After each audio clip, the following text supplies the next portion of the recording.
estrategia del día es traída para vos por bloomberglinea.com. Muy buenos días, estrategas. Soy Francisco Aldaya, jefe del Buró de Argentina en bloomberglinea.com, y hoy les voy a contar las 3 noticias más importantes para que arranquen su día. Además, Juan Pablo Álvarez con todo sobre los bonos en la fija. Como siempre, no se olviden de darle clic al botón para seguir a este podcast, de compartir este capítulo, de activar las notificaciones y si les gusta lo que hacemos acá de lunes a viernes, ¿por qué no darnos un 5 estrellas en Spotify o un pulgar arriba en YouTube? 1. El ministro de Desregulación, Federico Sturzenegger, defendió el proyecto de reforma laboral que el gobierno envió al Congreso y que Milei espera se apruebe en el Senado antes de fin de mes. En diálogo con Radio Mitre, explicó que en las indemnizaciones el monto de un sueldo por un año trabajado se mantiene, pero que la reforma busca reducir la incertidumbre judicial, tipificando mejor el cálculo y precisando cómo actualizar el monto por inflación. Sobre vacaciones, dijo que se habilita el fraccionamiento por mutuo acuerdo con un mínimo de 7 días, algo que en sus palabras es un poco lo que están pidiendo los jóvenes. Con respecto a las horas extra, insistió en que no se eliminan, lo que se introduce es el banco de horas. Si te quedas 2 horas más, el empleador te dice no vengas por 2 horas el viernes. El ministro también recordó que cerca de la mitad de la fuerza laboral está en la informalidad, situación que golpea especialmente a las pymes y a los jóvenes. En paralelo, comentarte que el horizonte de garantías que ofrece el RIGI está gatillando inversiones millonarias. Recordemos que el 40% de los montos, que siempre tienen que ser superiores a $200 millones, se tienen que desembolsar en los primeros 2 años. Y el último anuncio tiene que ver con el cobre, que aceleró su tendencia alcista en el mundo y que sigue atrayendo interés en la Argentina. Concretamente, el único proyecto activo hoy colocó un fideicomiso financiero. La suiza Glencore va a reactivar la mina Bajo la Lumbrera, que cerró en 2018, y BHP junto a Lundin inscribieron al RIGI a Vicuña, que podría ser el mayor proyecto de cobre del país. En este último anuncio minero no tenemos precisiones del monto a invertir. De paso, comentarte que el gobernador de La Rioja pidió que la minería de cobre de su provincia también se sume al RIGI. Y la pregunta que nos hacemos por estas horas es si con todos los cambios que se vienen en materia laboral y tributaria, si se seguirán potenciando las inversiones y las contrataciones en la Argentina. Ciertamente, donde parece que podría haber más inversiones aún es en Vaca Muerta, donde el gobernador de Neuquén pidió la semana pasada que se amplíen los perfiles de proyectos no convencionales que se pueden anotar al RIGI. Hoy, por ejemplo, no se pueden inscribir proyectos de exploración de petróleo. Daniel González, coordinador de energía del MECON, dijo el viernes en ese sentido que ahora analizan ampliar el abanico de posibilidades para ese tipo de proyectos. En sus palabras textuales, es un cambio de paradigma sumamente importante y el ministro me pidió que se los contara. 2. El Ibovespa se encamina a cerrar el año con subas de más del 30%, impulsado por el flujo de capital extranjero en busca de diversificación en territorio brasileño. El estratega jefe del broker XP, Fernando Ferreira, dijo en una rueda de prensa que cubrió el equipo de Bloomberg Linea en Brasil que cree que el repunte podría prolongarse el año que viene, apoyado en 2 factores. En primer lugar, la tendencia a la baja de las tasas de interés y las elecciones presidenciales, donde el mercado ha estado poniendo en precio en los últimos meses un giro a la derecha como el que acabamos de ver este domingo en Chile con el triunfo de Kast. Hago un breve paréntesis acá, y es que el grueso de ese triunfo derechista ya estaba en precios y, como escribió en Bloomberg Linea Carlos Rodríguez, el broker XTB solo ve un potencial alcista del 1% de acá a fin de año para el IPSA. Pero volviendo a Brasil, como marcó Ferreira de XP, la bolsa brasileña cotiza hoy a 9 veces ganancias proyectadas frente a una media histórica de 11 veces, lo que deja un margen para que los múltiplos converjan a medida que el Banco Central de Brasil vaya recortando las tasas. Concretamente, el broker espera que el ciclo de recortes comience al cierre del primer trimestre con una tasa terminal de 12% frente al 15% actual. Dicho todo esto, el escenario base de XP proyecta que el Ibovespa alcance los 185.000 puntos a fin de 2026, un upside de 15% respecto del cierre de este viernes. Y en el escenario más optimista, si el gobierno de Lula va logrando controlar la trayectoria de la deuda de Brasil, podría llegar a 223.000 puntos. Eso sí, Ferreira advirtió que la volatilidad del periodo electoral debería empezar a sentirse a partir de marzo marzo o abril, cuando se definan los candidatos. Y hace poco más de una semana ya tuvimos un anticipo de esa volatilidad. El Ibovespa cayó 4,3%, la mayor baja desde 2021, después de que Flavio Bolsonaro confirmara que va a disputar las elecciones con el apoyo de su padre.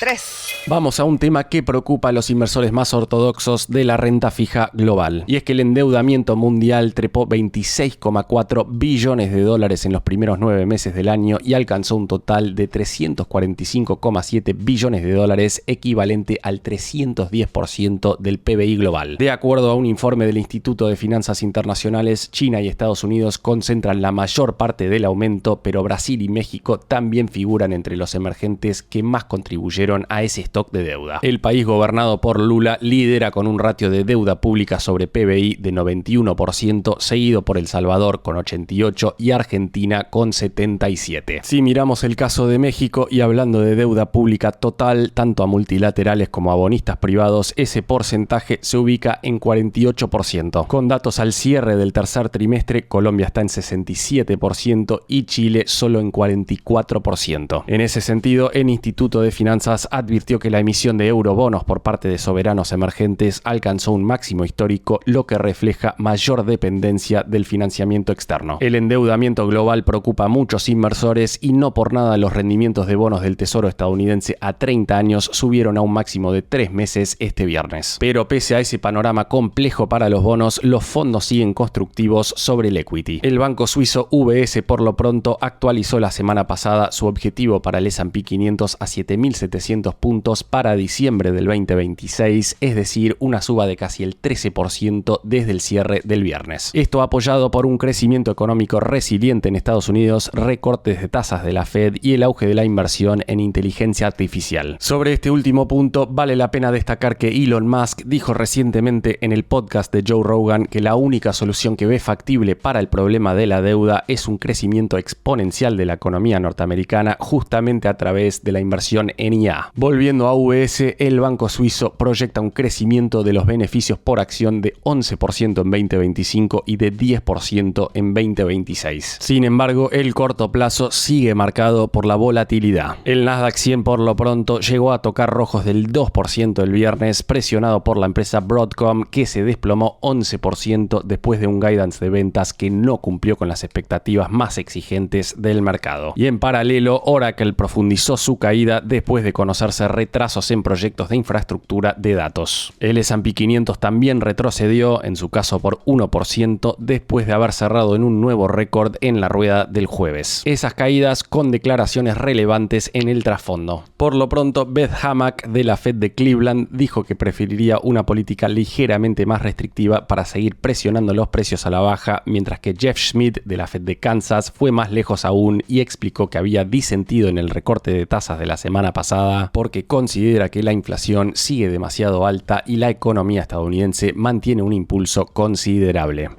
Antes de pasar a la fija, veamos rápidamente cómo van a abrir hoy los mercados. El S&P Merval cerró muy cerca del 0% el viernes. Fue una jornada bien roja para las acciones argentinas en Wall Street, con caídas de hasta 4% para Adecoagro y solo 3 subas de hasta 2,3% para Cresud. Los bonos Ley Nueva York cerraron en verdes de hasta 0,4%. El dólar blue va a abrir cerca de los 1.445 pesos, el MEP en 1.480 y el contado con liqui en 1.512. En cuanto al dólar oficial, el minorista quedó en 1.465 y el mayorista en 1.441. Por otro lado, el riesgo país va a abrir cerca de los 624 puntos, la caución a 3 días quedó el viernes en 19% y el Boncap a febrero en 33%. Sin embargo, el título en pesos con más volumen operado el viernes fue la LECAP a mayo, que cerró en 30%.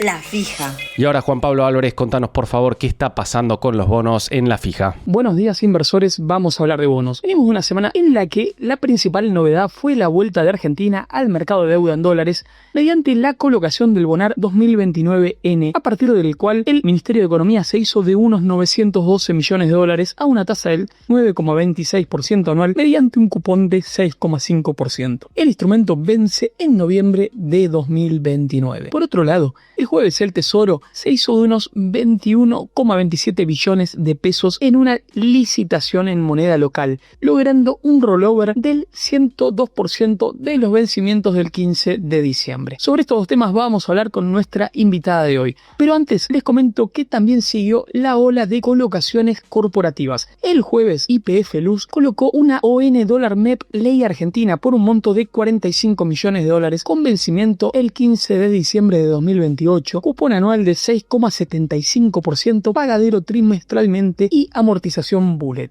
Asimismo, IRSA colocó una ON Hard Dollar Ley New York por un monto de $180 millones con vencimiento el 31 de marzo de 2035 y cupón anual de 8%, pagadero semestralmente con un rendimiento de 8,25% y amortización en 3 cuotas anuales. Por otro lado, Pampa Energía comunicó que rescató en su totalidad la ON Hard Dollar clase 20 Ley Argentina. Esta ON vencía el 26 de marzo de 2026. Hecha esta introducción, ahora sí vamos a hablar con una experta de mercado, como nos gusta hacer en esta columna. Hoy estamos en contacto con Soledad Tortarolo, gerente de Research Renta Fija Macro de Alaria Sociedad Anónima. Buenos días, Soledad, bienvenida a La Fija. Soledad, en primer lugar, me gustaría pedirte un análisis sobre la licitación del Tesoro en dólares. Particularmente me interesaría saber si consideras que fue un resultado exitoso y qué estrategias destacarías por parte del Ministerio de Economía para haber llegado al número que llegó. Buen día, Juan Pablo, y buen día a toda tu audiencia. Creo que fue un buen primer paso de salida a los mercados de capitales domésticos hacia el objetivo final, que es ingresar al mercado de capitales internacionales. Entiendo que en toda licitación hay una decisión por parte del emisor entre tomar más monto o bajar la tasa. Y entre ambos objetivos, claramente el gobierno priorizó la tasa de corte, que fue menor a la curva del día previo. Yo creo que este objetivo fue correcto porque la curva Ley Argentina comprimió post licitación un poco más el rendimiento. Respecto al monto, el ministro Caputo había declarado ya que el saldo para completar el pago de los vencimientos del 9 de enero por 4.200 millones lo van a cubrir con un repo bancario. Creo que vale la pena tener en cuenta en esta oportunidad que, a diferencia de lo que ocurría históricamente, este gobierno consiguió un superávit fiscal primario en torno a 11.000 millones de dólares anuales, lo que indica que toma deuda para pagar la deuda previa y no para pagar gasto corriente en pesos. Esto es fundamental porque permite que la deuda se mantenga sustentable, y lo que sugiere es que a medida que crezca el PIB, el riesgo país podría seguir cayendo. ¿Cuál es tu posición, Soledad, respecto del debate que hay en torno a la acumulación de dólares para pagar la deuda? Bueno, creo que hay consenso entre los economistas del gobierno y los analistas en la necesidad de construir un stock de reservas en torno al 15% del PIB, que es el promedio de la región. El claro ejemplo es Perú, que tuvo en los últimos 10 años numerosas crisis políticas y, habiendo construido ya su stock de reservas, realmente vemos un mercado financiero muy tranquilo. Ahora bien, respecto de cómo construir ese stock, el análisis que nosotros hicimos sobre países que lograron estabilizar, en el mismo sentido que logra estabilizar la Argentina la inflación a la baja, sugiere lo que indica el gobierno. Ese stock de reservas no se construyó en base a un superávit de cuenta corriente, sino incluso que esos países que estabilizaron lo hicieron teniendo déficit moderados como tiene hoy Argentina. En general, la construcción de stock de reservas se dio por el ingreso de capital de privados, como inversión extranjera directa o financiamiento de empresas. En este sentido, el esquema de RIGI, que ha mostrado tanto interés de empresas, creemos que puede ser un disparador de inversión extranjera directa, como sucedió en Chile en los próximos años. Y recordemos que, según algunos medios, estaría estudiando el gobierno incorporar o extender el RIGI para los nuevos proyectos de vaca muerta que aumenten la producción en no convencional. Parece que esto puede ser un espaldarazo para las empresas que ya están invirtiendo. Vale la pena decir también que dentro del esquema de bandas de países que estabilizaron, lo que nosotros estudiamos es que lo habitual es que mantengan las bandas muchos años, mínimo 4, máximo 15. Estamos hablando de los casos exitosos, ¿sí? Por lo tanto, no esperamos una liberación del tipo de cambio en el próximo año. Esto desde ya puede convivir, en los casos que estudiamos, con algunos pequeños cambios en la pendiente, la fórmula de ajuste de la pendiente, por ejemplo, pasando de un ajuste fijo a inflación local menos internacional.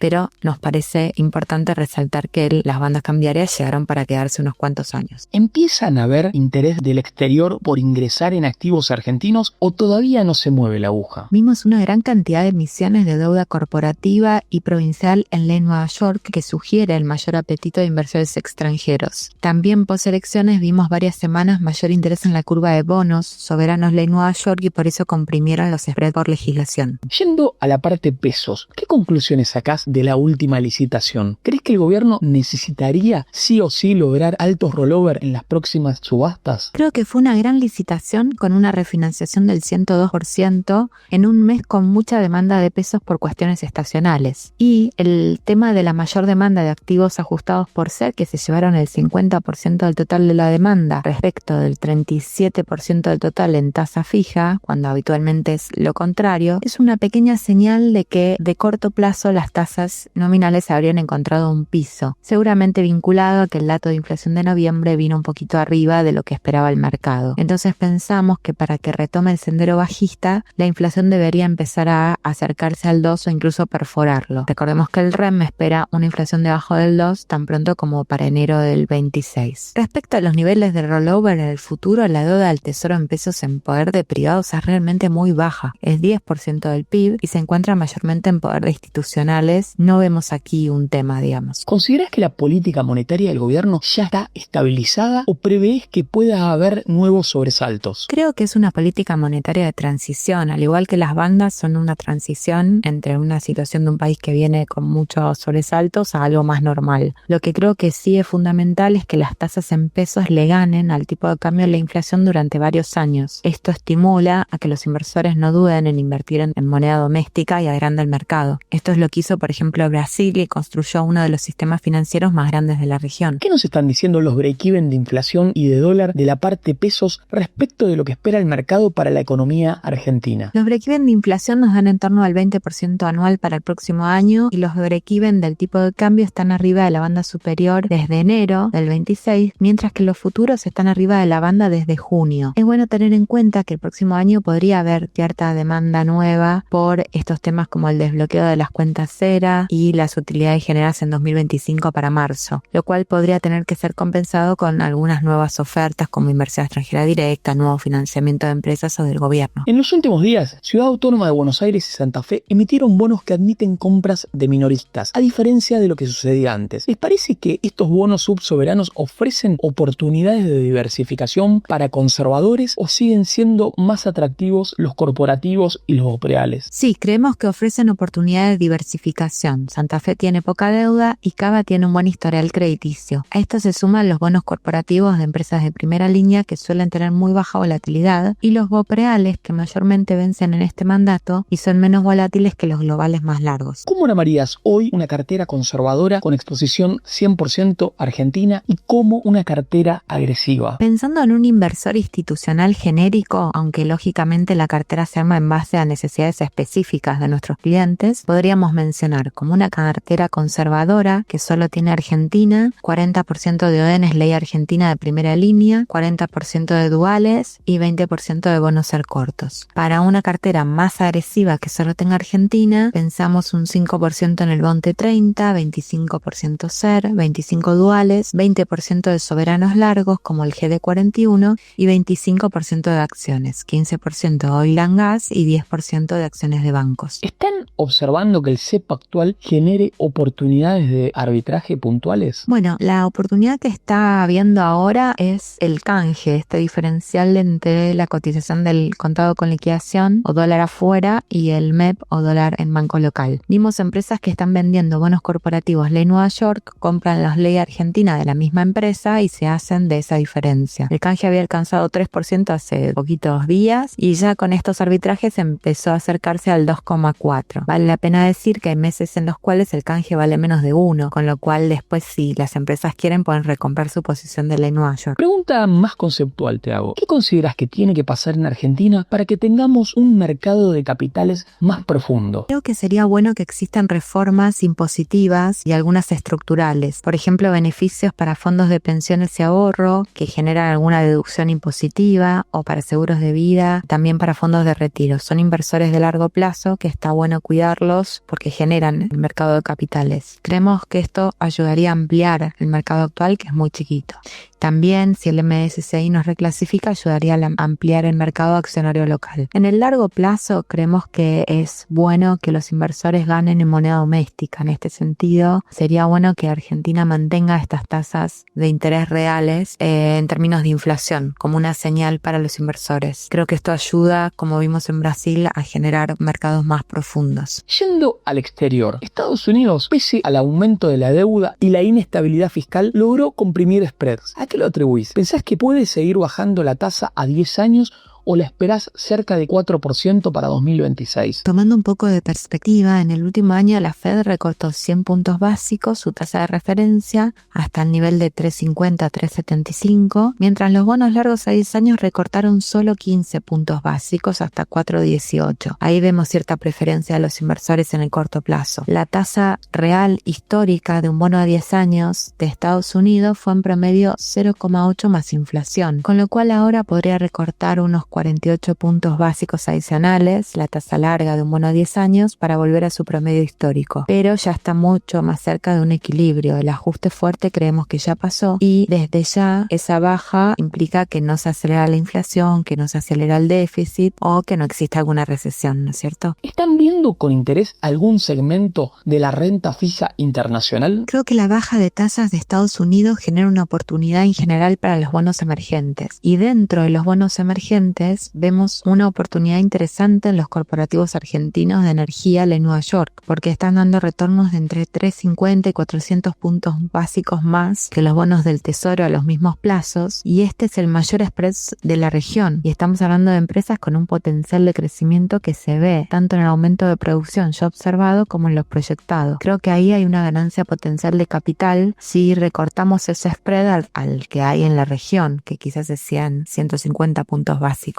Ahí creemos que hay una oportunidad. Y ahí pasaba por la fija Soledad Tortarolo, líder del equipo de research de renta fija de Alaria Sociedad Anónima, el broker de mayor volumen operado en Argentina. Por otra parte, antes de despedirme, me gustaría compartir con ustedes una lectura de un artículo publicado por Bloomberg el domingo 14 de diciembre. La nota señala que los grandes inversores afirman que las operaciones de carry trade en mercados emergentes aún tienen recorrido en 2026 tras un año excepcional para esta estrategia. La nota señala que la menor volatilidad en los mercados cambiarios y un dólar estadounidense débil crearon un terreno propicio para estas operaciones en las que los inversores toman deuda en monedas de bajo rendimiento para invertir en aquellas que ofrecen retornos más altos. Un indicador de Bloomberg sobre esta estrategia muestra una rentabilidad cercana a 17% en lo que va del año, el mayor avance desde 2009. Diversos gestores de activos y bancos, desde Vanguard Group e Invesco hasta Goldman Sachs y Bank of America, esperan que la brecha entre las tasas de interés de los mercados desarrollados y emergentes se mantengan el próximo año, con la Reserva Federal y la mayoría de los bancos centrales de los países ricos sosteniendo costos de financiamiento bajos. Ese escenario, en teoría, también debería seguir presionando al dólar estadounidense, que acumula una caída superior a 7% en 2025. El carry trade todavía ofrece valor, especialmente en mercados de alto rendimiento como Brasil, Colombia y algunos países de África, señaló Gorky Urquieta, codirector de deuda de mercados emergentes en Neuberger Berman. No obstante, tras el desempeño de este año, las oportunidades se están volviendo más selectivas, señaló Urquieta en diálogo con Bloomberg. Ahora sí, estimados oyentes, me despido de ustedes. Espero que tengan una gran semana. La frase del día. Antes de irnos, escuchemos lo que dijo Jorge Sola, integrante del triunvirato de la CGT sobre la reforma laboral. Hay miradas con sesgo ideológico y no pragmático. Vemos un país empobrecido sin inversión. Se trata de un ataque a los derechos colectivos e individuales. La CGT marcha a la Plaza de Mayo este jueves a las 15 horas en rechazo de la reforma. Esto fue un nuevo capítulo de la Estrategia del Día Argentina. Yo soy Francisco Aldaya, jefe del Buró de Argentina de Bloomberg Línea, y me podés seguir en X en @franaldaya. No se olviden de darle clic al botón para seguir a este podcast y a la campanita para que se enteren al instante cada vez que sale un capítulo de lunes a viernes. Espero que tengas una gran jornada productiva. Esto fue La Estrategia del Día Argentina, escrito y narrado por Francisco Aldaya. Producido por Arturo Luna y Daniela Hernández. Que tengas un día muy productivo.